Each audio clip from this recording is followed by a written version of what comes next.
Почитувани, денеска на барање на земјоделците од Свети Николско, поточно населено место Преот и Сопот, сум овдека на средба со нив.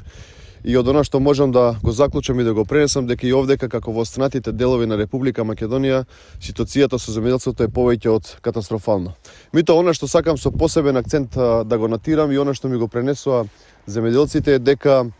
во овој регион, поточно на последниот оглас,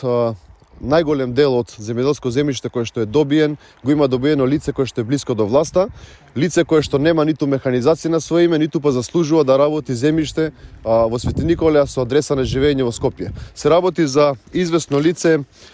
Маан Махмалат, кој што преку една фирма добива преку 70 хектари земјиште во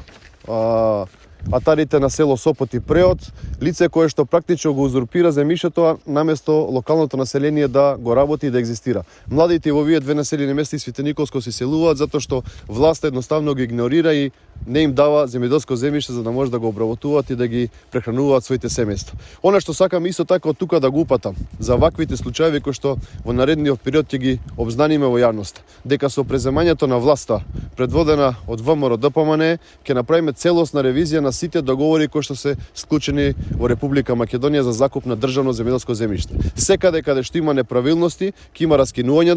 на договорите, меѓутоа и одговорност за Љупчо Николовски, сите оние кои што беа на раководни позиции во самото министерство. Овие земјоделци заслужуваат да бидат почестени со грудка македонска земја за да можат да екзистираат и да ги одржуваат своите семејства. ВМРО ДПМН има визија како во иднина да им помогне на овие земјоделци преку продолжување, односно зголемување на рокот за обработка на земјоделски површини и преку многу други позитивни мерки и проекти кои што ќе значат останување во Република Македонија, а не иселување надвор од неа.